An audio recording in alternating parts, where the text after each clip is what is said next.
afternoon. That's right. Summer. Let me make sure here. First of all, we're doing this audio only today. I apologize. We've got with us today Army Colonel Pat Work. Colonel Work is the commander of the 2nd Brigade Combat Team of the 82nd Airborne Division. He's also the commander of Task Force Falcon for Combined Joint Task Force Operation Inherent Resolve. He's going to be giving us our update this week from Iraq. Colonel Work, we want to make sure we can hear you and you can hear us. Hi, I'm Pat Work Test. Very good. Sir, we'll turn it over to you if you want to give us some opening comments, and we'll take some questions from here. Okay, great. Hey, good afternoon, everyone. I'm Colonel Pat Work, commander of the 2nd Brigade Combat Team, 82nd Airborne Division. As stated previously, in Iraq specifically, I command an element of the Coalition Advisor Network. We refer to ourselves as Task Force Falcon. Our core mission is to advise and assist the Iraqi security forces as they drive toward the military defeat of our common enemy, the so-called Islamic State of Iraq and Syria. Our highly trained, disciplined, and fit coalition team provides our best military advice to senior Iraqi generals and their staffs. This advice informs their thinking and their decision-making. We see the enemy and we help them see this environment. We also assist them. We share information and intelligence that informs their decision-making, and it helps us. And when we find ISIS, we attack with precision coalition fires. ISIS had anywhere from 2 to 3 years to prepare its defense of Mosul, Iraq's second largest city. It was a defense that any army would have a hard time defeating. We attacked ISIS and Mosul together, but the Iraqi security forces clearly lead this operation, and they'll continue to do so. And despite our precision lethality that destroyed ISIS fighters and ripped apart its tactical infrastructure, we're always advisors first. And this so-called Islamic State makes zero accommodation for anyone who doesn't share its deformed worldview. For 3 years, it dominated and subjugated a vulnerable population. Never-ending expansion and tireless conquest are its organizing principles. It brutally murdered thousands, including scores of women and children. It turned Mosul, like much of Iraq, into a battlefield. And this fight against our common enemy continues.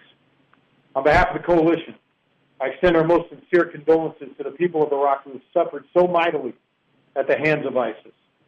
We also offer our sympathies to the families of the brave soldiers, police, and commandos who have sacrificed so much to liberate their countrymen. Specifically, the people of Mosul have endured vast physical injury, sexual predation, and psychological trauma under ISIS. Indeed, ISIS has exposed these people to extraordinary violence. However, the people of Mosul are resilient. The east side, less than 6 months removed from intense ground combat operations, it's thriving in many areas. I saw with my own eyes again just 3 days ago. On the west side, many of the areas that the Iraqi forces liberated as recently as May are already rebounding. Again, I see it with my eyes nearly daily. These people have endured extraordinary hardship, but they repair themselves, and they're moving on, living their lives. We're also exceptionally proud of our partners, the Iraqi security forces. They impose their will on ISIS, and they continue to root out its remnants. They've stood strong through some very difficult days, and we congratulate them on this massive feat that matters not only to Iraq, but the destruction of the so-called caliphate also matters to the security of the region and our world community. That's why so many countries and unified action partners have lined up against this evil. And the Iraqis are liberating Iraqis, and they're attacking our common enemy. They've already trounced ISIS in Mosul. They've retaken over 75,000 square kilometers of their country from ISIS. Nearly 2 million Iraqis have returned to their homes across the country. And in Mosul alone, more than 350,000 children have returned to school. And the Iraqis have taken Mosul, given it back to their people, and we help them. And that's why we matter. Much work remains. The remnants of ISIS-damaged core will continue to prey on the people and challenge these hard-earned gains. And this fight continues. We'll continue to provide the military advice and assistance we have already to enable our partners' attack on ISIS, our common enemy. And with that, I'll field your questions. Burns from the Associated Press. Welcome back, Bob. Thank you. Thanks, Colonel. A question for you. If you could give us sort of a picture of the current situation in Talafar and Hawija as prospective next battlegrounds. Can you describe, for example, the number of ISIS fighters in those locations, the nature of their defensive preparations, and whether there are any current or, well, say current shaping operations or actual offensive operations going on to defeat them in those locations? Our immediate focus is helping the Iraqi security forces consolidate their hard-earned gains in Mosul, specifically helping them expand their search, advising them on how to root out and find the remnants of ISIS damaged core that still may be evading arrest on the west side, helping them think through how they'll connect the west and east side so that they can really sink the hole, the security, and establish a durable stability that gives government a chance to reach into Mosul and start administering political goods. Now, that's our immediate focus. And the Iraqi security forces and the government of Iraq will determine what the next objectives are. And as you know, this battle for Mosul is just one major engagement in a much broader campaign where the Iraqi security forces continue to attack. And this thing started in the spring of 2015 with a fight into Tikrit and expanded into Ramadi, Fallujah, Gyara, and then into Mosul. And after 9 months, the Iraqi security forces are in a position where they're able to provide a stability here. And so there's a period of transition that's underway, and transitions are hard, and there's a lot of work that remains. And this transition that we're helping them through right now includes establishing security, defending local infrastructure that's critical, repairing and resetting their vehicles and combat systems, reorganizing their manpower, setting themselves logistically so that they're on a strong footing for future operations. There's also a decision-making process that's underway. And no matter what the government of Iraq decides to do next, we're going to be there to assist them.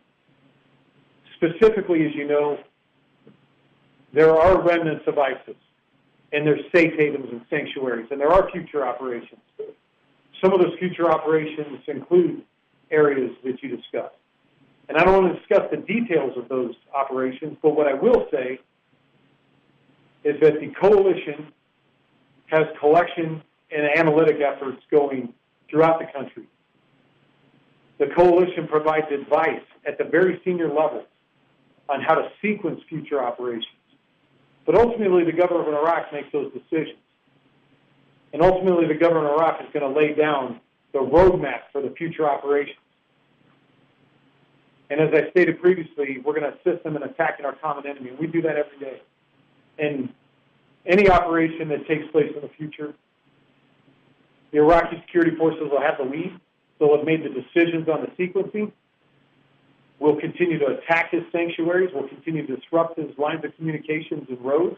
We'll continue to attack his leadership and knock out his command and control architecture. We'll attack his indirect fire networks. And we'll continue to soften those defenses so that the Iraqi security forces have tactical overmatch at the point of decision. It doesn't matter what they decide to do next. And some of those sanctuaries and safe havens that you talked about, the time's going to come where the guns of Iraq, backed by the coalition, turn against ISIS in those areas, and the Iraqi security forces attack to liberate those populations too. And we'll be there to support them. Go ahead, Bob. This is Bob Burns again. Just a quick follow-up on that. Understanding you don't want to talk about future operations, can you nonetheless give us a picture of the current situation in those two locations, Hawija and Talafar, in terms of the scope and size of the ISIS presence there, the nature of their defenses? What I'll describe is what happened in Mosul, and I think, the Islamic State, it doesn't have a tactical menu that continues to grow. And I think much of what we saw in Mosul will translate. And so we need to be careful as the Iraqi security forces make decisions, that we give advice that recognizes the difference in the analogies. But nonetheless, I think what we saw in Mosul will translate for these other havens that ISIS still has control of. In Mosul, we saw a defense that any Western army would have a hard time dealing with. We saw obstacles that started with the disruption zone. several kilometers forward of the outer crust of the city. We saw an early warning network that included drones. It included visual observation from observation posts. It included some help from sympathizers.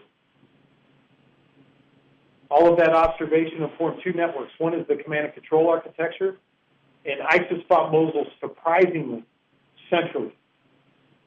You know, it fights very much like an army, where the decision-making is withheld at very high levels.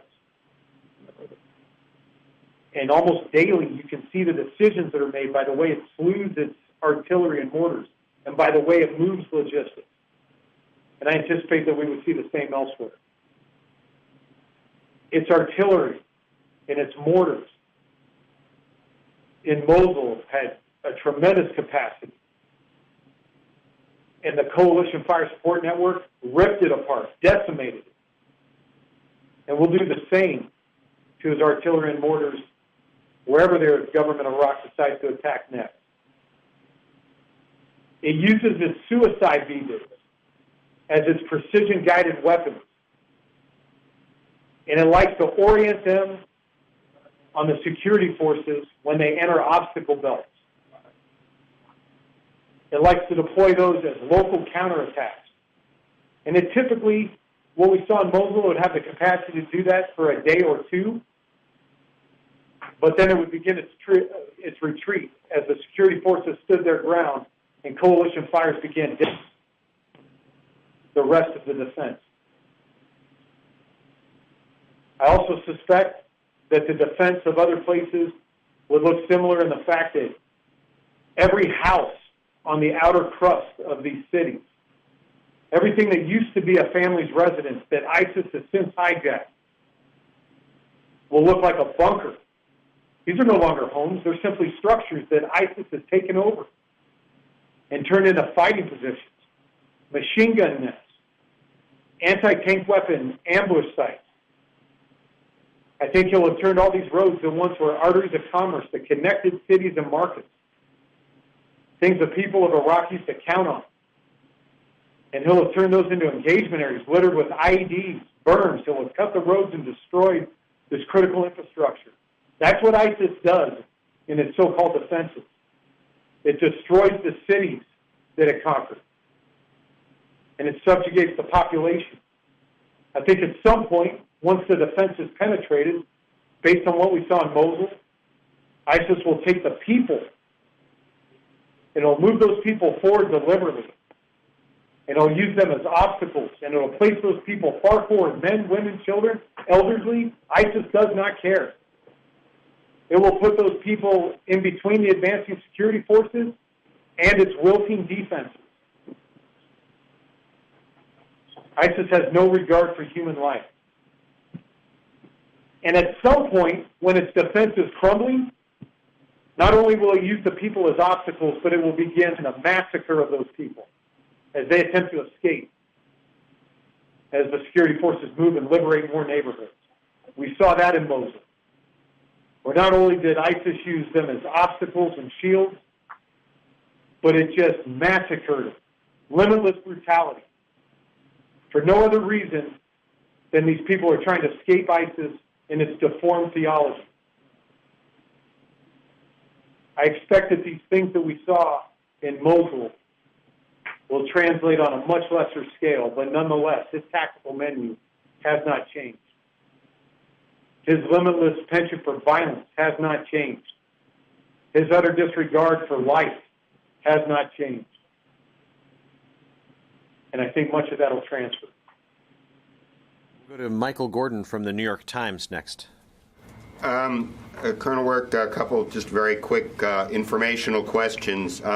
You mentioned that the Iraqi forces are consolidating their gains in western Mosul. What is the nature of the resistance in western Mosul at this time? How many suicide attacks or snipers or IEDs or other security incidents have there been there over the past week, and who is going to be the hold force for that part of the city? Which Iraqi forces? Hi, Michael. There's a lot of work to be done in West Mosul in particular. In West Mosul right now, the Iraqi security forces, all three cohorts, the federal police, the Iraqi army, and the counterterrorism services, they're rooting through this extraordinarily damaged infrastructure, hunting down the remnants of ISIS, hunting down its leadership, continuing to recover and render safe its explosives caches, continue to exploit intelligence so that it can do precision work against its movement corridors. And the Islamic State, they never gave anything away. The Iraqi security forces, with our help, had to take everything from ISIS. And the leadership of ISIS fled. It left its fighters alone, naked on the battlefield. And so you've got these pockets and remnants that continue to evade capture. But their days are numbered. There's small engagements every single day. And the Iraqi security forces are dispatching these surviving ISIS small units. And we're talking 3 to 5 fighters. Occasionally they'll be able to muster some sort of operation that looks like it's organized, but it's quickly defeated. They've had no effect. It hasn't slowed down the progress of the search. It hasn't slowed down the progress of the recovery on the areas that were liberated in May. And what's extraordinary about the west side is areas that were liberated just as recently as May, as the fighting progressed into the first week of July. People are going about their lives. The roads are getting repaired. People are resettling. And I'm literally talking about 2 to 3 kilometers from where the fighting was still occurring. And so one thing about the Islamic State, it's always been determined. And these fighters still are determined, but there's small handfuls of them. And the Iraqi security forces are firmly in control. It will never be the same for ISIS and Mosul again. The caliphate is crumbling. It cannot recover from this catastrophic setback. And these little pockets and remnants that evade capture, they've got no future. And occasionally there'll be an explosion because an Iraqi security force finds one of these fighters that's still wearing a suicide vest. But there's no threat. It doesn't tilt the calculus or the strategic picture in Mosul at all. And so there's a handful of these little incursions that happen. And that'll continue for some time. If you recall on the east side, keeping this in perspective, there was a little bit of fighting for a little while after the Prime Minister announced victory on the east side as well. And, ISIS is going to continue to challenge this. It meant a lot to them, but they lost unambiguously. And the Iraqi security forces are firmly in control. So Iraqi security forces are still taking casualties, killed and wounded in Mosul, in West Mosul, as they fight with these teams of 3 to 5 ISIS fighters every day? Mosul remains dangerous for sure. There's explosives. And let me just unpack what Mosul really looks like on the west side. About 3 years and a month ago, the people in Mosul had homes. And in those homes, they raised families. And they sent their children off to schools. And periodically, they'd go to a mosque and they'd worship. And they had medical facilities they could go to when they needed to be treated.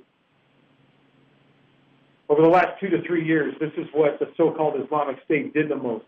It took every single one of those homes and it turned it into a fighting position. And sometimes there were 3 homes side by side. And those 3 homes that were parked side by side, ISIS knocked out every wall in between them.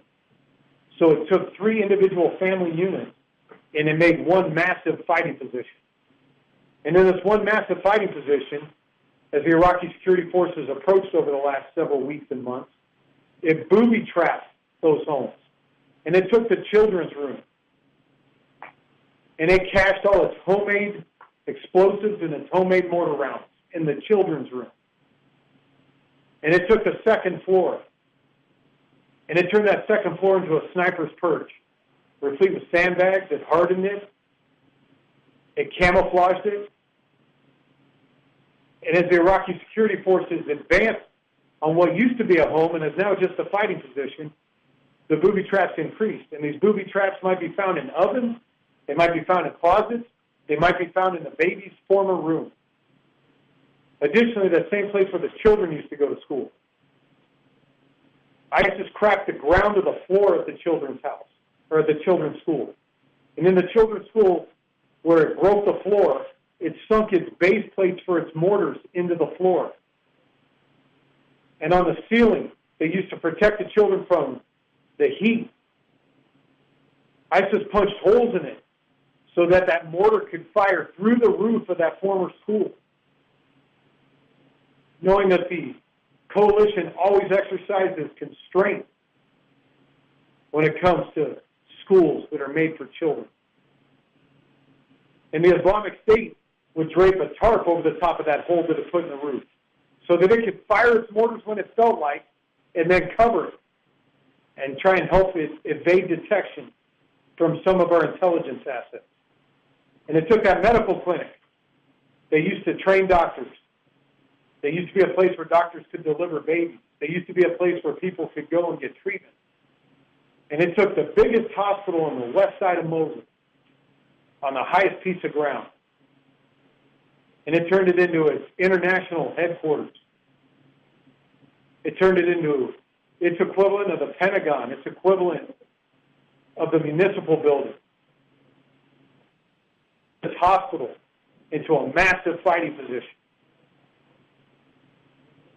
And over the last several months, the Iraqi security forces, backed by a coalition, have progressively taken more and more of these neighborhoods, have progressively closed with and destroyed ISIS in its fighting positions, have progressively liberated the populations that were trapped in the basements of these former homes in current fighting positions.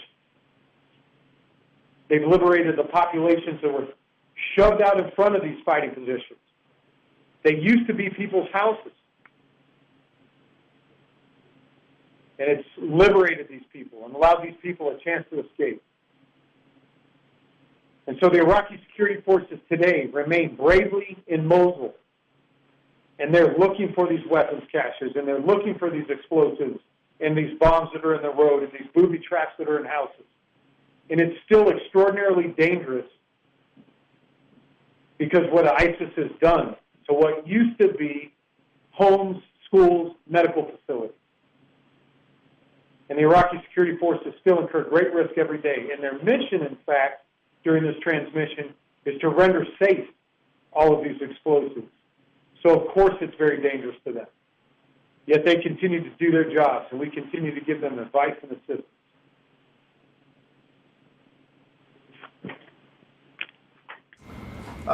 Hey, sir. Thanks for doing this. I wanted to see if you saw any shift in the future as the fight moves from this massive operation in Mosul to Tal Afar and Hawija. Any shift in the role of the U.S. Advisors, obviously your task force, and the brigade that'll come in behind you. Any change in how you guys will go about what you guys have been doing? So I'll offer a commander's perspective on what it really means to advise and assist the Iraqi security forces as they attack our common enemy, the so-called caliphate. We do advise them, we do assist them, and the advice is about helping them think through the problems that are in front of them. It's about helping them see themselves logistically, helping them understand how the enemy is arrayed, how the enemy is thinking, how the enemy is fighting, what his capabilities are, and what the enemy's intentions are. It's about helping them see themselves logistically, which is hard for any army to do. It's helping them understand how to better maintain and sustain their key combat systems, their key classes of supply, such as ammunition. Helping them understand how to backhaul, how to organize the retrograde of the damaged equipment so that it can get reset and returned. That's what we do as combat advisors, and we're always advisors first. However, no matter what decisions they make, we always enable them. which gets to the assistance. And assisting them is largely about information sharing, intelligence analysis and sharing. And we enable them with lethal precision fires. And so it's the combination of our advice, their decision-making, our assistance, and their maneuver in close combat against a determined enemy that has allowed the Iraqi security forces to dominate in Mosul over the last 9 months. And there's been hard days, and there's going to continue to be hard days. And so as the Iraqi security forces right now transition to sink in their hold and establish a more durable security that the international community and the government of Iraq can exploit so they can extend political goods and essential services back into Mosul so that people can resettle Mosul and so that Mosul can start to heal itself as they transition from setting these conditions for security and safety and they start looking at future operations. We will continue to provide that sort of advice and we'll continue to provide that sort of assistance. We'll help them think through the problems in front of them, see themselves logistically, understand the enemy, understand where they sit in a position of advantage as they attack forward. Additionally, we'll continue to provide intelligence and information, and we'll continue to assist them with precision lethal fires. Our role has not changed. Our mission remains the same. We have a common enemy, and we're going to continue to help them attack ISIS. We're going to attack them in depth, and we're going to attack them in day, and we're going to attack them at night. And nothing's changed as we look forward to the future operations that they plan, resource, and execute. All right, Carla Babb from Voice of America. Thanks, Colonel, for doing that. Oh, do I still have you, Colonel? You're coming in faintly. Please speak up. Sure thing. Is this better? Yes, much better. Thank you. Okay, great. Thanks. So we're hearing that the shelling for Talafar has already begun. They've been liberating about a dozen villages nearby, the Iraqi security forces. We're also hearing that this has been led by Iraqi's 15th Division, and there are a lot of PMU involved. Can you give us some more details about that operation? With Mosul, we were given the numbers, exactly who was going to be where, but with Talafar, it's not quite been laid out yet. Can you give us details and tell us who the U.S. is going to be advising in that fight? Yeah, our focus, as well as the Iraqi security forces whom we advise, their focus has been consolidating the gains within Mosul. There's a lot of work to be done. I've highlighted several of those activities. One, they need to continue to search for the remnants of ISIS-damaged core within Mosul, continue to disrupt whatever remains in terms of his active fighter support and threats to the people. Need to continue to clear and render safe all of these explosives and weapons that ISIS brought in as it transformed a city that was once populated by families and just really became a series of fighting positions populated by captives under ISIS. There's a lot of work remains. And it's really naive to suggest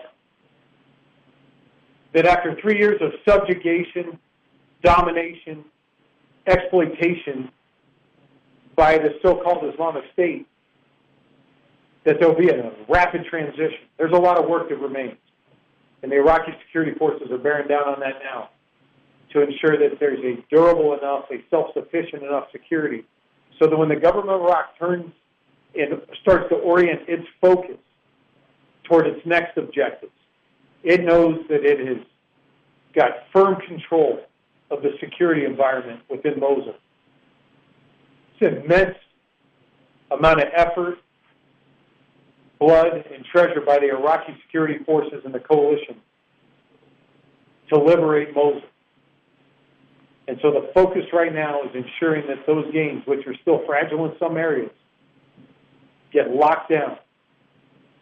Meanwhile, in Baghdad, there's high-level discussions happening, and there's a series of activities to reorganize the forces, refit the forces, repair equipment. There's also shaping operations, and there's always operations. The coalition's always attacking ISIS in depth. There's never not pressure on ISIS in Hawija, in Talafar, in any of its sanctuaries. There's always pressure. That's one of the things the coalition brings, is reach, intelligence, precision lethal fires. Meanwhile, the government of Iraq is going through a decision-making process on how it wants to sequence the next operation, which forces will participate in the next operation. And we have a saying in Task Force Falcon: they'll never have to wait for us. We're flexible and we're agile. Whatever they decide, wherever they decide to go, I'm confident that the very serious commanders that I work for will issue the order to Falcon to follow the decisive operation. And our advisors will fall in quickly because we've got these exceptional relationships built with so many of the partners. And we'll move forward and we'll help them attack. Thanks.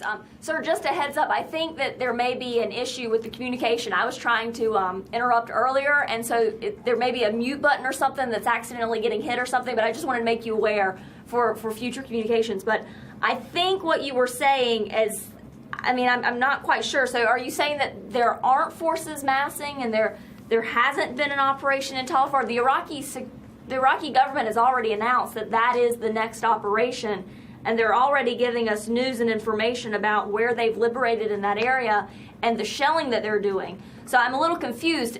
Is there or is there not a force already fighting ISIS in Talafar, and what is the U.S. involvement in that, and how many of those popular mobilization units, those PMU, are taking part in that fight? Just in Talafar, not Mosul. Thank you. The Iraqi security forces are unambiguously focused right now on sinking their hold in Mosul, consolidating their gains, and reorganizing themselves for the next operation. As I stated previously, there's always pressure on ISIS in all of its safe havens. Some of that is Iraqi security forces attacking into ISIS disruption zones and encroaching on his defenses. Some of that is coalition fires or Iraqi security force fires that are attacking the depths of ISIS defense. That's certainly occurring. However, the security forces that we partner with are very much preparing for the future operation still. The coalition, on the other hand, is very much always attacking ISIS in the width and depth of the areas it occupies to try and set conditions so that the Iraqi security forces can always dominate when they choose to attack its defenses. Larry from Anadolu News Agency. Hi, Colonel. There are reports coming out of Mosul claiming that there are some conflicts between Hashd Shia, Hashd Shabi, and Sunni Nineveh guards. Can you confirm, or can you just update us about the picture there between the Shia militias and the Sunni militias?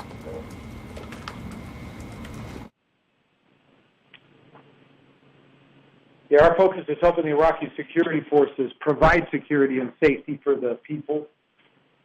And it's naive to suggest that after 3 years of brutal rule by ISIS, a malevolent energy that promised paradise to angry people but gave them nothing but poverty and privation, gave them nothing but taxation, 7th century justice, that coming out of the other end of the high-intensity operations, that there wouldn't be a transition period.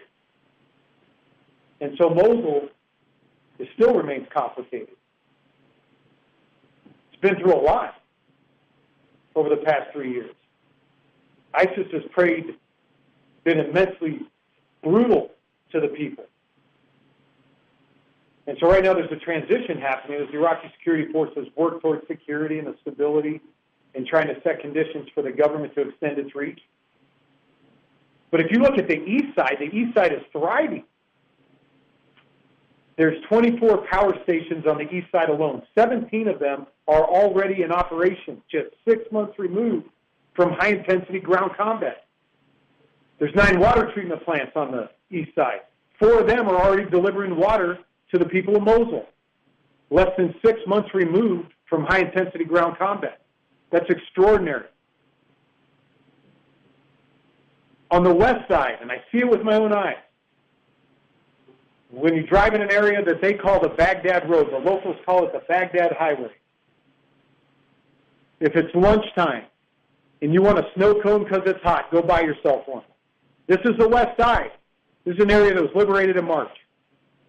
On the west side, if you need some new tires for your car or your tractor, in an area that was liberated in April, go buy yourself some.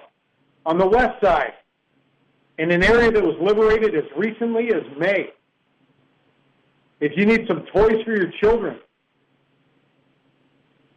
or you want to have a cup of chai, or you want to flag down a taxi so you can move over to the east side because it's finally connected again since May. Flag down a taxi. So, of course, there's challenges.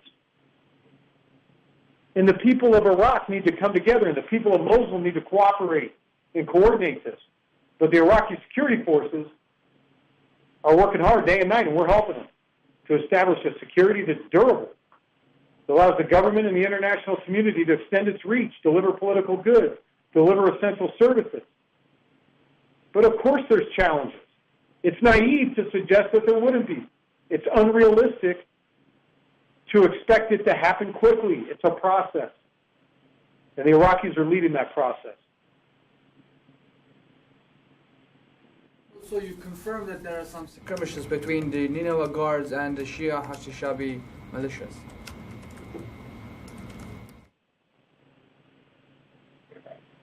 We don't have any coordination, any relationship with, nor do we support in any way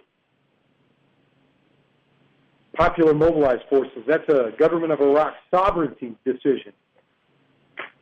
We work with the federal police, the counterterrorism services, and the Iraqi army. And we're helping them expand their search on the west side, establish security by rendering safe all these explosives that the scourge of ISIS left behind, helping them reconnect the east side to the west side socially, helping them to allow the government of Iraq and the international community reach into the city and help the city start to repair. And despite all the challenges, these people are extraordinarily resilient. The people of Mosul can absorb a blow, repair themselves, and get back to living their lives. I see it with my own eyes on the east side recently, despite any of the challenges. I drank chai there 3 days ago on the east side with no body armor, with no helmet, right across the street from Mosul University. And I drank chai with locals who told us how great it was to finally be liberated from the scourge and the predation by the so-called caliphate. If you look at the west side is fully liberated. The government of Iraq is in control again. And that's extraordinary. And the Iraqi security forces deserve great credit. We congratulate our partners for working so hard for 9 months to liberate this city. But of course there's going to be challenges. The Iraqis are acutely aware of that.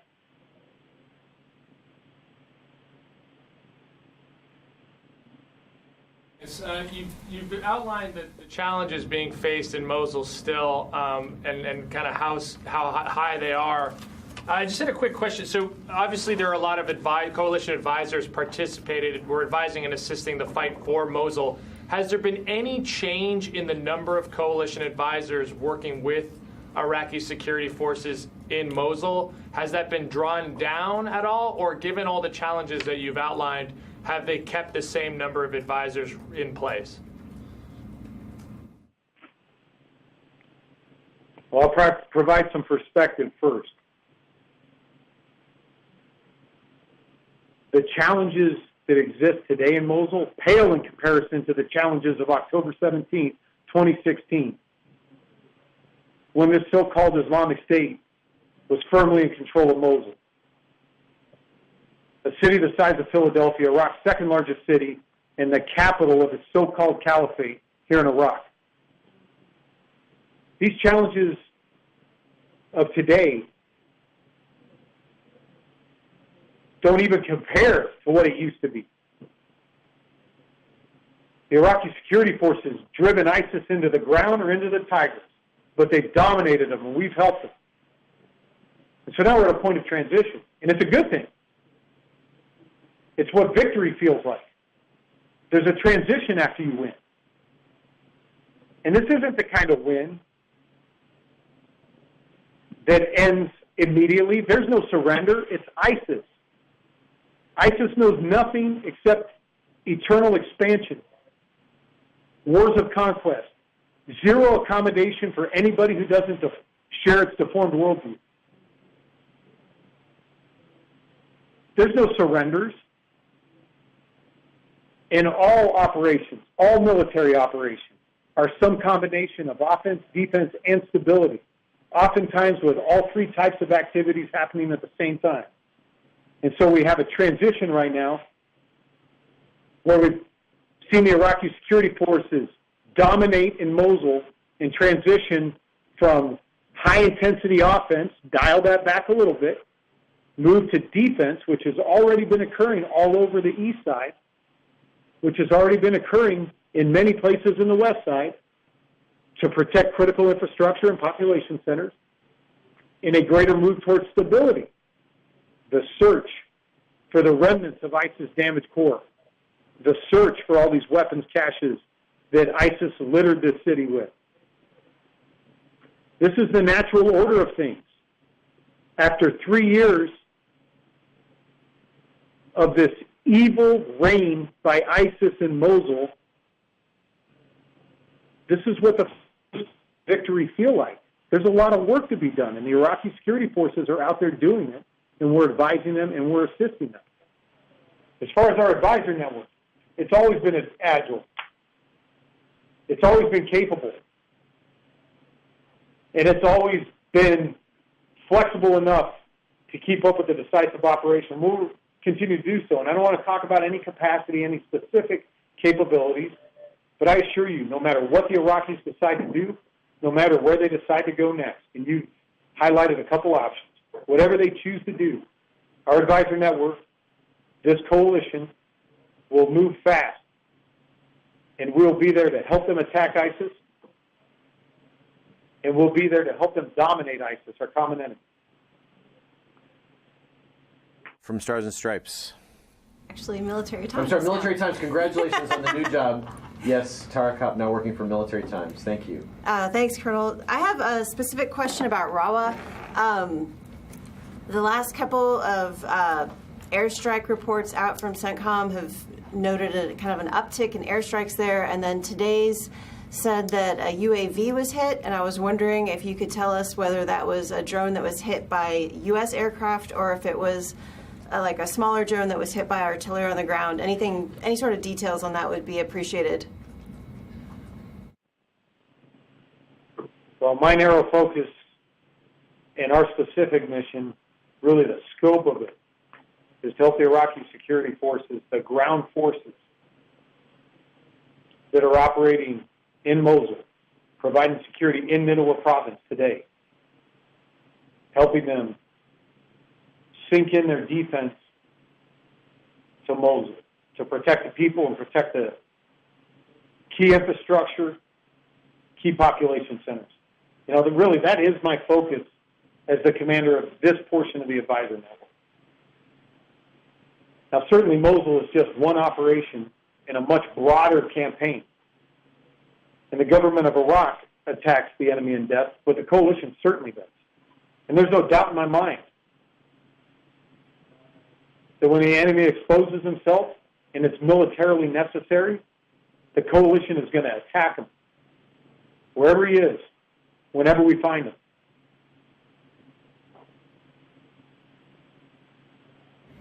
Anyone else? Colonel Work, we thank you very much for your time today. And ladies and gentlemen, thank you very much. Okay, thank you.